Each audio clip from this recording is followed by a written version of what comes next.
Catus Maximus here. This time with a review of a Carborundum Lortone rock tumbler. Generally, it's not recommended to unplug devices by their cord, but unless it's, of course, an accident or in frustration or just sheer rage. I actually don't do a lot of rock tumbling, but I found this because I do like the Carborundum ones. They are American-made, although there's just a whole world of different rock tumblers. Of course, you can get Chinese ones, which are huge, and actually are...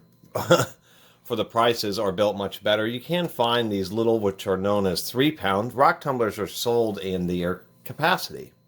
And part of the point of this video is that I use them for polishing and deburring and all sorts of tumbling operations because they tend to be one of the cheapest.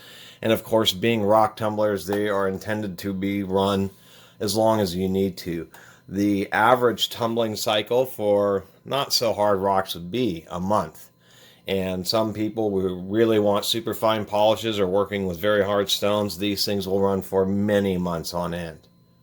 That being said, they're just a simple device. You just have a motor which drives one roller, and the other roller is an idling roller. It's all sleeve bearings with what is known as a shaded pole motor, the same type of thing that's in like a kitchen fan or a bathroom fan. And I do mention price because mineral shops will often sell these Carborundum Lortones for what I feel are pretty outrageous prices. I've seen these little 3-pound units for over $100 in mineral shops, and I just think, it's a piece of sheet metal with, all sleeve bearings. But I always thought it was interesting that these units were made by the Carborundum company. They come with these injection molded barrels. On larger ones, they be hexagonal shaped, and then for normal rocks, you'd use grits like this, which is made out of, silicon carbide. It's a very hard material. It's what's used in sandpaper. I don't use this stuff because I'm using it to try to clean up old sockets, etc., and that would just grind them away. But it's exactly what you need for working with rock tumbling. There is one good, or a couple good videos, but one was by an old person who really goes through the process of rock tumbling and how these need to be filled up about 2/3 full with your material and water, and then you put in your grit. And the fact that that's optimized, and as each time you go through a cycle, it reduces your rock down. So oftentimes, if you really want to do rock tumbling, you're going to need to do multiple initial batches or fill out the space. I don't have this filled up as much as it would need to be, but I use a variety of grits, or I should say agitation materials. And in a second I'll open up the case. But I had a few sockets here, and what I found, it really depends. I'm losing some of my little steel balls. What I have in here right now is maybe a pound of 2 different diameter, just regular steel balls. I'll show them right here. And so this is kind of giving me a bead blast effect. I wish I had more of them, but it's just fine. So I had some old sockets, and I'll include a few photos of how the stages of these sockets.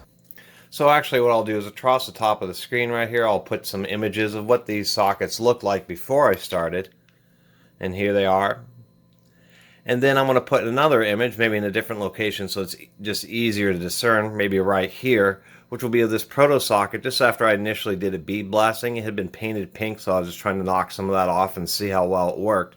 And what I thought was interesting is you can paint sockets, and you have to wipe them off kind of carefully to really get the coloring into the indentations of the text.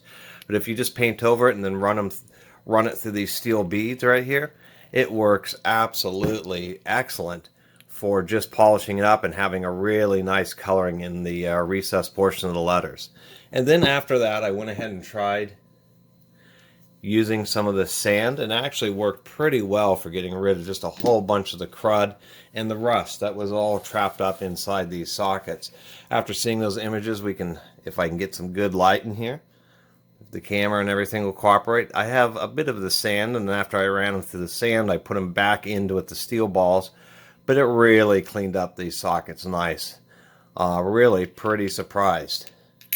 I had to have that image of the snap-on was really pretty well torn up. It had a lot of corrosion in it. It was really surprising how well it worked. This is just dry. No oils, no nothing, no water. One thing I did learn is on this old Wright 25-32 socket that the chrome plating is just so thin on these old sockets that the sand was actually sanding down the chrome plating. So something I learned. But on these other sockets, like this weird snap-on socket and this proto adapter, the chrome plating was much thicker and just didn't seem to have any issue. We can see how much rust was on the outside, running it through the stand and the seal balls. Just did an excellent job. It's like a real mild, slow action sandblasting when you use sand like this in a rock tumbler.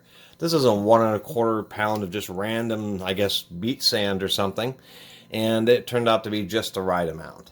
So they're really handy for all sorts of situations, such as cleaning up objects like this. You always want to clean this out. Notoriously, these things do occasionally leak, but overall they have a pretty good system, which is a metal card or disc with a rubber kind of cap on it.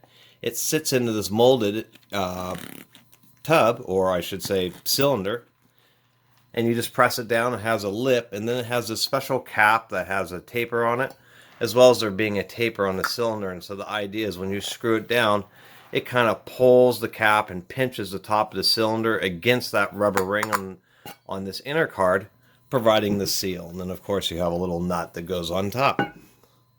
And since I often am using sockets and other heavier items, you have to sometimes, it doesn't have enough traction with the roller, and so sometimes I have to tilt it up just to cause more weight to get onto the power roller to really get it to turn properly. Many nicer rock tumblers will have like little traction aids on there. You can always pull out the rod and put some heat shrink tubing on it. The basic carborundums just rely on raw friction, and it depends on how chunky. Like with these steel balls and sockets, it gets pretty chunky and wants to get stopped up. But with the sand, it never has an issue when it's flat, just because it tends to roll stuff a little bit more smoothly. That's also one of the reasons they want you to fill up more of it, is because it kind of more evenly distributes the loads and tends to want to get stopped up. Another thing about the sand is it's really quiet. It's just the sound of the machine itself. Let's go and open this up. Fortunately, these are super easy to service. You have a couple screws on the back. There's usually a screw on the flange in the front. You can see the bottom cut out because they do leak so often. They automatically have a cutout so the water doesn't run into the tray and get into the motor. There's our basic shaded pole motor. You can see it's just one coil wire on the big electromagnet.